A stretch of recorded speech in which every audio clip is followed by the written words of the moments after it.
New identity and the grandeur of its members afforded the Masons with respect and dignity. The first royal member of the Freemasons was Frederick, Prince of Wales. The latest members include Prince Philip, the Duke of Edinburgh, and consort to the current Queen of England, Elizabeth II, who herself is a grand patron to the Masons. However, behind closed doors, the Freemasons were free to indulge in the secret rites and rituals handed down to them by their ancestors, and these became the basis of their levels of membership, called degrees. The Freemasons were not content with power in Britain alone. Their ambitions were far greater. In the years to come, the world would witness Europe and America being plagued by wars and revolutions, each more devastating than the other. However, these would not be as commonly believed, the spontaneous effects of a downtrodden people, but in fact schemes created by the exclusive few driven by hunger for absolute power. All this would take place from the very country from which they had fled centuries earlier, and would become the base for their global domination. In 18th century France, the majority of the population was very poor, whilst the aristocracy and royalty lived a life of luxury and extravagance. There existed a wide gulf between the two classes. The Freemasons would use this to make the pledge for power, resulting in the biggest upheaval in French history. The Masons took advantage of the growing atmosphere of anger amongst the French and used it to achieve their own aims with a carefully planned propaganda war. They completely controlled the media system and used it to sway the tide of public opinion. The newspapers were geared into calling for the end of the monarchy and the establishment of a society based on liberty, equality, and fraternity. The Masons' vast amounts of wealth were used to influence the political landscape of France. Politicians funded by the Masons promoted the Masonic ideology. The secret lodges of the Masons were open to members of the French army. High-ranking officers and generals were indoctrinated to the Freemasons' way of thinking. With the people, the politicians, and the military of France under Masonic control, the Masons could finally strike. On the 14th of July, 1789, a group of people stormed the Bastille, a prison in Paris. This sign of resistance against the French authorities triggered off a massive response all over France. People in villages and towns expressed their hatred for the system, symbolized by the monarchy. But it was not until 1793 that the French anger would be cooled. On the 21st of January of the same year, King Louis XVI was beheaded in front of a crowd, heralding an end to the French monarchy and paving the way for another Masonic-controlled state in Europe. With the monarchy gone, it seemed as if nothing stood between the Masons and complete control of France.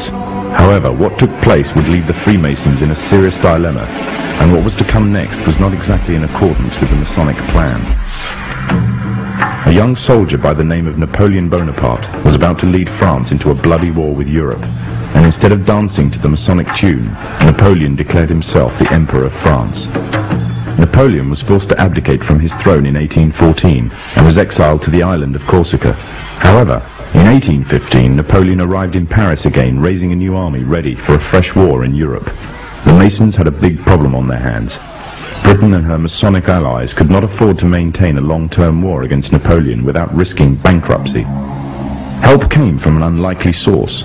Nathan Rothschild was the head of a leading banking family, but because of their status as Jews, they were forced to work from the shadows of others.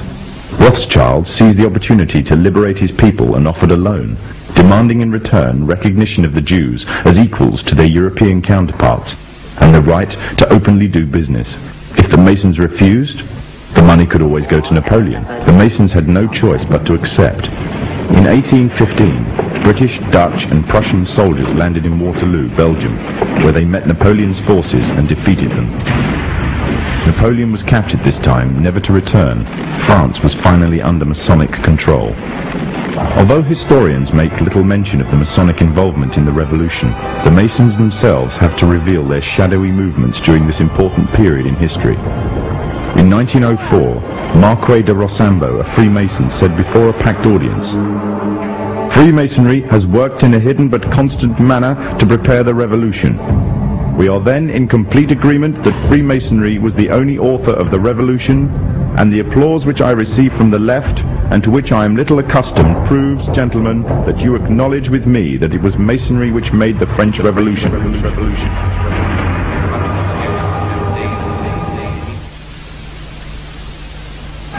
When the so-called founding fathers of America landed on Plymouth Rock, not only did they bring with them disfranchised people, they also brought the Freemasonic elements of Europe. The injustices which the fathers of America were escaping from in Europe was also to be found in the new land, in the form of a tyrannical British regime. In order to gain complete dominance of the new state, the Masons used the same methods to gain control of France. Although the British monarchy was run by the Masons, the American War of Independence was a necessary action, and the people involved in the war were expendable for the Masons to fulfill their dream. Emotions of the people were manipulated into anger, and just like France, anger turned into war. This time, however, previous mistakes would not be repeated. The near defeat the Masons faced against Napoleon and his army in Europe taught the Masons a lesson. Any forthcoming leaders of the resistance must follow the Masonic agenda.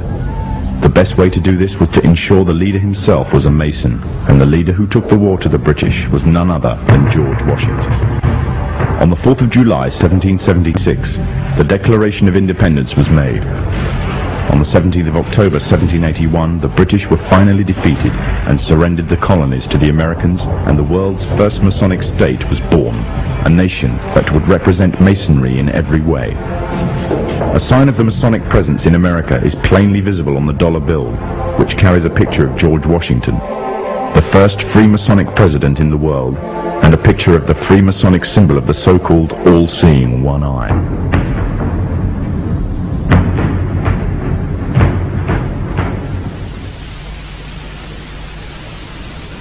Historically, the control and manipulation of political opinion has been the Freemasons' main weapon in gaining control of countries and states. Once in control of the rulers and politicians of a country, laws and political structures could be changed in accordance with their agenda.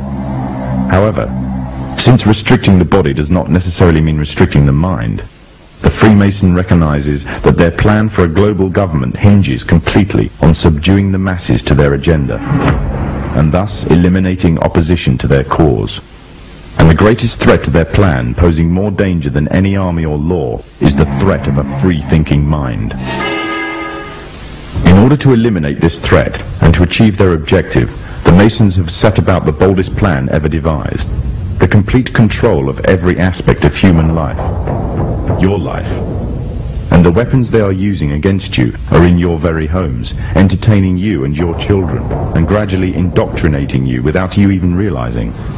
In today's society, people are spending more and more time engaged with modern media. Television, cinema, computer games, the internet, popular fiction and popular music are an integral part of our lives.